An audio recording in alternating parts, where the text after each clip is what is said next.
Hello guys, welcome back to my channel. आपका स्वागत है जावास्क्रिप्ट सीरीज के एक और नई वीडियो के अंदर। लास्ट वीडियो में हमने बात की थी फंक्शन के बारे में। इस वीडियो के अंदर हम लोग बात करने वाले हैं एरो फंक्शन के बारे में। वो बेसिकली फंक्शन का ही पार्ट है, लेकिन जो एरो फंक्शन है वो एक शॉर्टर वे है फंक्शन को लिखने का। ये EX 6 का एक मॉड्यूल, एक कॉन्सेप्ट है और एक मॉडल वे है कि फंक्शन को लिखने का।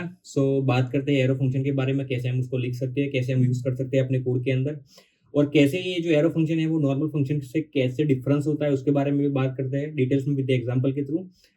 सो इस वीडियो को एंड तक जरूर देखना, और अगर आप को ये वीडियो अच्छा लगे तो इस वीडियो को लाइक करना, शेयर करना और चैनल को सब्सक्राइब करना ना भूलना। चलिए शुरू करते हैं ये video.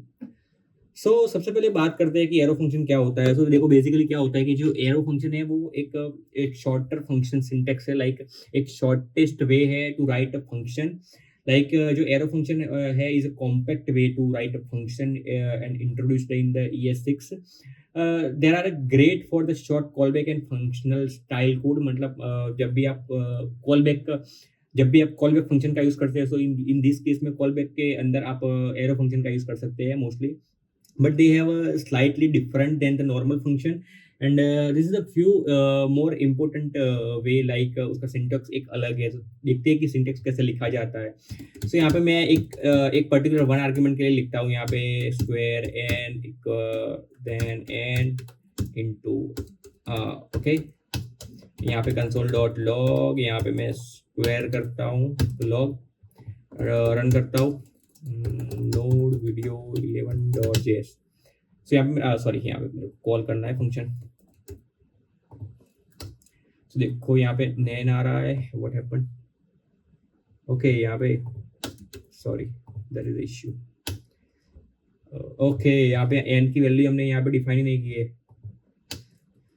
Okay const n equal to 10, यहाँ पे मैं करता हूँ, इसको मैं रन कर रहा हूँ। अभी भी एन की वैल्यू की है यार, हमको यहाँ पे आर्गुमेंट भी पास करनी होगी ना। देखो यहाँ पे मेरा 4 आ रहा है, तो यहाँ पे मैं क्या करूँगा, यहाँ पे मैं आर्गुमेंट यहाँ पे पास कर दूंगा n, और देखो यहाँ पे मेरा 100 आ रहा है। ओके, तो ये बेसिकली वन सिंटेक्स है।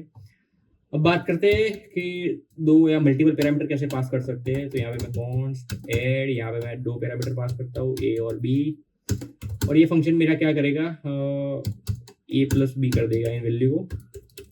इसको मैं रिटर्न लॉग करता हूँ, कंसोल डॉट लॉग एड 10 + 5, मेरा 15 आएगा यहाँ पे। इसको मैं रन करता हूँ, सॉरी। देखो यहाँ पे मेरा 15 आ चुका है। अब देखते हैं कि उसको विदाउट पैरामीटर कैसे लिख सकते हैं। गेट रैंडम, यहाँ पे एक एरो फंक्शन मैंने पास किया, मैथ डॉट रैंडम, इसको मैं लॉक करता हूँ गेट रैंडम, और देखते हैं क्या आता है। ओके यहाँ पे हमको कॉल करना है, हम भूल जाते हैं बार बार इसको।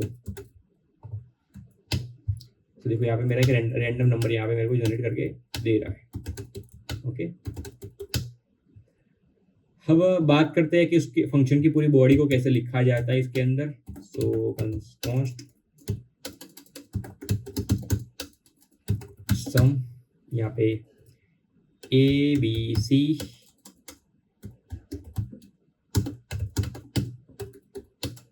कॉन्स्ट रिजल्ट और A + B + C return result यहाँ पे करेगा। इसको मैं लॉक करता हूँ, कंसोल डॉट लॉग सम 1 2 3, जो देखते हैं यहाँ पे क्या आता है यार, नोड वीडियो 11.js 6 आ रहा है हमारा। देखो ये क्या हुआ, मैंने यहाँ पे ABC यहाँ पे 3 आर्ग्यूमेंट पास की, उसमें सॉरी यहाँ पे पैरामीटर पास किए, यहाँ पे मैंने इसके आर्ग्यूमेंट पास की, और ये फंक्शन क्या करेगा, मेरे जो ABC है उन तीनों को सम करके यहाँ पे हमको रिटर्न कर देता है। ओके, अभी तक हमने क्या सीखा एरो फंक्शन के अंदर कि आप एक सिंगल पैरामीटर उसमें पास कर सकते हो। इफ यू हैव अ 0 और मल्टीपल पैरामीटर, उस केस में भी एरो फंक्शन कैसे यूज कर सकते हैं वो हमने सीखा। उसमें कोई पर्टिकुलर वैल्यू को रिटर्न करना है वो कैसे कर सकते हैं वो भी हमने सीखा। अभी बात करते हैं कि एक जो नॉर्मल फंक्शन होता है और ये जो एरो फंक्शन होता है उसके अंदर डिफरेंस क्या होता है उसके बारे में बात करते हैं। तो बेसिकली उसका डिफरेंस एक बेसिकली सिंपल है कि ये कॉल बैक के अंदर ही बेसिकली उसका मोस्टली डिफरेंस आता है। लाइक देखो मैं यहाँ पे आपको समझाता हूँ एग्जांपल के थ्रू। यहाँ पे मेरा एक यूजर करके एक ऑब्जेक्ट है, उसके अंदर मैंने एक नेम का प्रॉपर्टी यहाँ पे डाली हुई है, नेम पार्ट। उसके बाद आता है ग्रेट नॉर्मल, मीन्स यहाँ पे हम लोग नॉर्मल फंक्शन का यूज करेंगे। सो यहाँ पे मैंने फंक्शन और कंसोल डॉट लॉग। सो यहाँ पे normal this equal to user, okay. User dot great normal को मैं यहाँ पे कॉल करता हूँ। सो देखते हैं सबसे पहले क्या आता है। सो यहाँ पे नॉर्मल यहाँ पे ट्रू आ रहा है, मीन्स यहाँ पे क्या हुआ कि जो दिस है उसको हम नॉर्मल फंक्शन के अंदर जब ऑब्जेक्ट के अंदर पास करते हैं तो उसको हम एक्सेस कर सकते हैं नॉर्मल फंक्शन के अंदर। लेकिन जब भी हम उसको callback as a callback हम यूज करते हैं नॉर्मल फंक्शन को, console then normal callback, और इस केस में दिस को मैं एक्सेस करने का ट्राई करता हूँ। सो इस केस में मेरा क्या होगा, वैल्यू यहाँ पे मेरा फॉल्स आएगा, क्योंकि हम जब भी कॉल बैक के अंदर हम लोग नॉर्मल फंक्शन से एक्सेस करते हैं या यूज करते हैं तो उस केस में आप दिस को एक्सेस नहीं कर सकते। लेकिन यही हम अगर एरो फंक्शन में देखते हैं तो क्या होता है, ग्रेट एरो, ओके। यहाँ पे मैं क्या करता हूँ, ये जो मेरा कॉल बैक फंक्शन यहाँ पे पास किया है, यहाँ पे मैंने एक एरो फंक्शन में यहाँ पे पास कर देता हूँ। तो एक कॉल बैक के अंदर हमने एक एरो फंक्शन पास किया, तो उस केस में हम लोग ये जो एक मिनट यहाँ पे एरो